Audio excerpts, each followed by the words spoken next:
I think it's kind of unique that Joe Milton gets a big game in November this year, because as you talked about, when you guys played, you talked about how y'all wish y'all could play Florida later in the year. For y'all, obviously November would roll around and the gauntlet of your schedule was over. Like all the brutal teams were like on the first half of your schedule. Mm-hmm. And I've actually made the case that I think that's one of the things, I'm not saying it's the only thing, but I actually think it's one of the things that cost Peyton Manning the Heisman was that he didn't have a meaningful November game. Do you think that having meaningful November games is much better for teams as a whole? I mean, I don't care when I play you. And we can play the first day of the season. We can play the middle of the season, play the last game of the season. It don't matter. You just got to win the game, plain and simple. I mean, you got to win the game regardless. So it don't really matter when you put me on your schedule. You just win. That's it. But for Peyton, you had the SEC championship. I mean, that's a lot of voters, one of the biggest games there is. A lot of voters during that time, I know this having read some history, a lot of voters didn't believe that conference championship games should be a factor because not all teams played conference championship games during that time. Like, remember, you guys had to play it, but Michigan didn't have to play it. Mm-hmm. But I think for us, the SEC, I bet Michigan and Ohio State and the Big Ten wish they were doing the same thing we were doing at the same time because they're so far behind us now. That's a good point. So I think it played out better for us than it did for them. I will say this, though, to Caleb's point, let's take the Georgia win in 97 or take any the Alabama win in 97. Take any of those you want. If that happens in November, I bet you Peyton Manning has a Heisman Trophy on his mantle. I don't know if that's the case. Really? No, I don't. I love Peyton Manning to death, and I think he could have won the Heisman. I should have, I sit back and I think about this all the time. But I also look at this and say, man, Charles Woodson didn't do bad in the big games, man.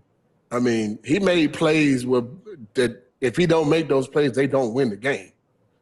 Now, I look at the Heisman now and I say it's gone to more offensive players. There'll never be another defensive player get close. It may not even be another running back that wins it because of the way the game has changed. It's going to be a quarterback almost every time or a receiver, and that's going to be it. And I don't like the fact that that's the case. So sometimes the best player on the football field is not the quarterback or receiver. I mean, I look back now and I go, some of the best running backs that ever played the game in college didn't win a Heisman. You look at Marshall Faulk, did not win a Heisman. Mm-hmm. You look at from Oklahoma, I can't remember his name right now, but didn't win the Heisman. Like, how did they not win the Heisman? They were the best football players in college football those years. But it's more so now a quarterback position. Now, do I think Peyton should have won the Heisman? I do. But can I take anything away from Charles Woodson and what he did? I don't know if I can. I mean, the guy had a punt return against Michigan and an interception. That's the biggest game of the season for them. They play against Penn State. He catches a one-handed interception against Penn State to seal the game. That was nasty too. That was a nasty. I mean, so you go back and you look at the games. He did put up a lot of points. I mean, he made game-changing plays. I can't knock what he did. He's a Hall of Famer in the NFL too. So I can't go back and say, he should not have even been close. Hey man, he had a heck of a year that year. Now don't get me wrong, he got more media coverage because of where he went to school, but he did. He had a heck of a season. He got more media coverage, and also ESPN wanted to drum up more of a debate, and they wanted a real race because it looked like Peyton was going to run away with it. I know that from people at ESPN. I mean, it was like they did Ron Dane that year, if like a couple of weeks before Charles Woods, they would push guys, and I don't think they thought that Peyton was actually going to lose it. No, they didn't. But he did, and then but that's interesting. Now, let me ask you this though. Didn't mean to get sidetracked on this, but if you stack Champ Bailey's numbers up next to Charles Woodson, Bailey's numbers are better. Mm-hmm. Who's a better player in college and overall, in your opinion? That's a tough one. Charles Woodson is a Hall of Famer. Right, but just college. Just college. Charles Woodson made those plays at the opportune time on national TV to win games. Champ Bailey did them in the middle of games. It wasn't the deciding factor of games. You look at Charles Woodson's punt return in that Michigan game and an interception, and he also caught a pass or a touchdown in another game that may help them win the game. Like, you could go both ways. I think both of them are great football players. I just think Charles Woodson seized the moment when the cameras were watching in the biggest moments of the games.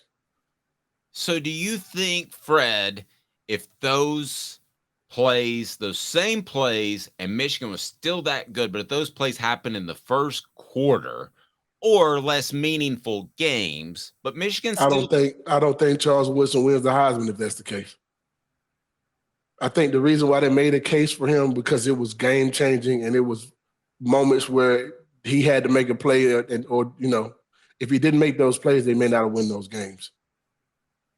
Man, I could. That's the only reason why I think it was so. If you do it in the middle of a game and it's not in the fourth quarter to seal the game, it's not as big of. It's a big play, but it's not as big of a play. Everybody remembers it because it won the game or it was close to making the game. It decided the game almost. You know what I mean? That made the difference for why it was such a major play. For instance, who remembers that Jacob Eason threw a 60-yard touchdown pass right before Josh Dobbs threw a Hail Mary? Nobody remembers that. Nobody remembers his name or the receiver who caught that ball. I don't know. Right, they remember that Josh Dobbs threw a pass and Juwan Jennings catches it as a Hail Mary. Nobody remembers the other part of it. That's the biggest play of the game. It won it. That's why Charles Woodson won the Heisman. He made those type of plays that sealed games. And it was on national TV. That's the only reason why I think he won the Heisman. But I think overall, I think Peyton had a better year than anybody in college football that year. Charles Woodson just so happened to seize the moment when it counted on TV. Fred, I think it was – I'm sorry. Okay. Yeah, it's funny because looking back, I think I actually, look, if depending on how the standards are year to year, I would actually not have a problem with Woodson winning the Heisman. I think what bothers a lot of Tennessee fans is they feel like the standards and the criteria changed overnight when Peyton Manning was there. It did, and that's what we feel. Like literally during the year, overnight's a great it did. Because the year before, Danny Warfel lost to Florida State 20-3 or 20-17, but it was that regular season game. You know what I'm talking about, where Florida really got blown out and came back late. And then Danny Warfel got the Heisman. Eddie George 2 years before lost to Michigan in his final game and got the Heisman. They got the Heisman. And it just felt like, oh, now all of a sudden you're going to hold this. He didn't beat his rival against Peyton Manning, but you didn't hold it against Eddie George and you didn't hold it against Danny Warfel. And it did change. It changed. And I feel like the media helped Woodson win the championship. But like I said, I can't take away what he did because he did it. Do you know what I mean? It's like, how do you take away the fact that he had a punt return and an interception against Michigan? Biggest game of the season for them. The same thing against a one-handed interception on the sideline of Penn State. I mean, like, how do you take those things away from him? You know what I mean? I can't say he wasn't worthy of the Heisman. I just feel like Peyton should have won it. I didn't mean to get sidetracked, and I know you got to go. Again, Fred White, Allstate, but this was an interesting comment by Tom. Peyton Manning is one of the top 10 players in football of all time. Woodson was great, but not that great. He's a Hall of Famer in the NFL. Yeah, that's great. Yeah, to me, you're kind of splitting hairs at that point. When you make the Hall of Famer in the NFL, he's great. If you don't make it to the Hall of Fame and not be great, I don't know I don't know one player in the Hall of Fame that's not great. Not one. No, I agree. So you can't say that. And I don't know about you. When Eli Manning goes, there will be. Sorry, I'm a hater. Yeah. I don't know about you, Fred, but I think that as far as defensive backs and especially cornerbacks, it's Deion, and then there's a step down of everybody else. What do you do? You agree with that? Yeah. Deion Sanders is the greatest cornerback to ever play, DB to ever play the game, hands down, without question. It's interesting. Good stuff, If anybody Fred. argues with that, they don't know anything about football. Did give up 192 yards to Michael Irvin in the 95 NFC Championship Caleb game. went on an anti-Dion tear yesterday. I love you, Fred. Thanks, Fred. You have all Fred White Allstate. You'll be in good hands, and we will talk to you soon. The Dante Stallworth thing is up, and why Dante Stallworth and Leonard Scott would whisper to themselves, "Oh man, I don't know if they're going to be able to cover Florida State's receivers." Why? Because Tennessee's receivers were better than Peter Warrick and Bernice Coles. I'm not going to say they were better. They just did a great job of being better than them the week we needed them to be.